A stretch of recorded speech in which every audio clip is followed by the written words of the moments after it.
Right, coming to the point, Sharmila గారు confirm చేసేసారు. అటు కాంగ్రెస్ పార్టీ వైపు నుంచి కన్ఫర్మ్ అయింది.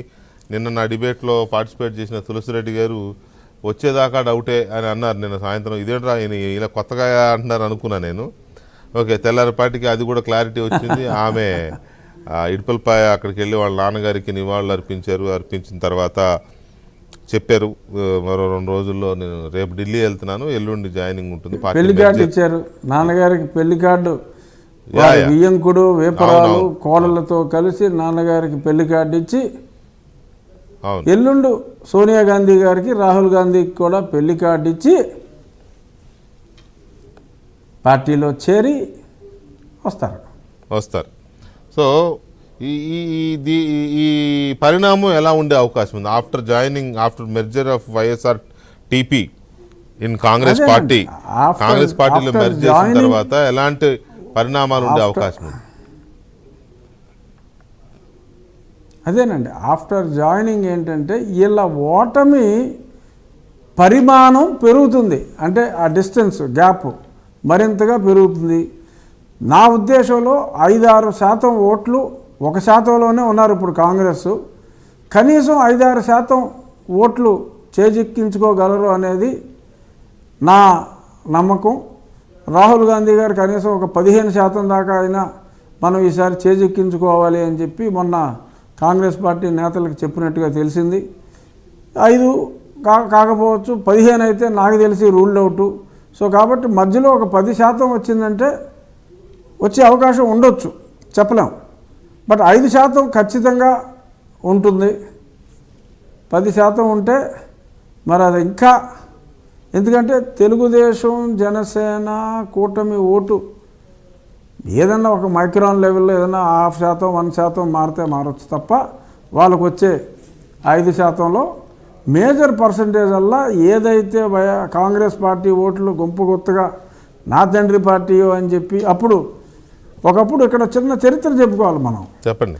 మొఘల్ చరిత్ర తీసుకుంటే, I will conclude with this. Mughal చరిత్ర తీసుకుంటే ఔరంగజేబు కింగ్ అవ్వటానికి ఔరంగజేబు సిస్టర్ అయిన రోషనారా మరి చాలా హెల్ప్ చేసి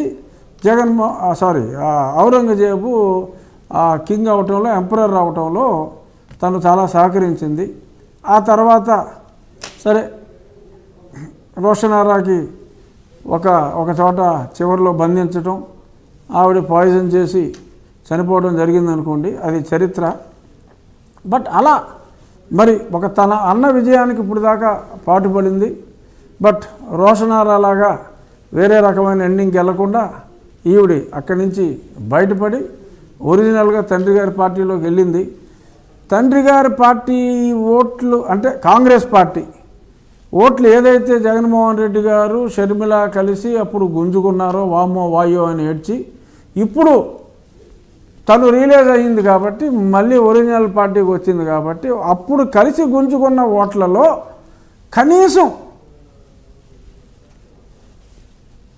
10% అంటే ఓవరాల్గా ఓట్లలో 5% అంటే ఈ గుంజుకున్న ఓట్లలో ఒక 10% అయినా తను వెనక్కి ఖచ్చితంగా తెచ్చుకోగలదు. రాహుల్ గాంధీ ఇమేజ్ కూడా ఇప్పుడు చాలా పెరిగింది. అప్పుడున్న ఇమేజ్ కన్నా ఇప్పుడు రాహుల్ గాంధీ ఇమేజ్ పెరిగింది.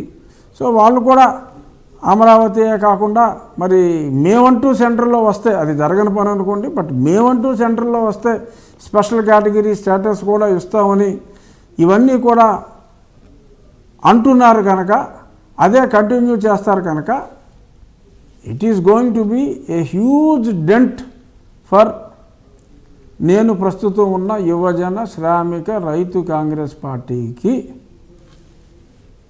చెంపచెల్ అని అనిపించటం ఖాయం. ఆ ఇంపాక్ట్ ఓన్లీ వైఎస్ఆర్ కాంగ్రెస్కే ఉంటుంది. అది చంద్రబాబు నాయుడు గారికి, పవన్ కళ్యాణ్ గారి ఆర్ మా అందరి కూటమికి మరింత మరింత మరింత బలాన్ని చేకూరుస్తుంది. అంటే కొంతమంది చేసే విశ్లేషణ ఏంటంటే మెజారిటీ కాదు, మ్యాక్సిమం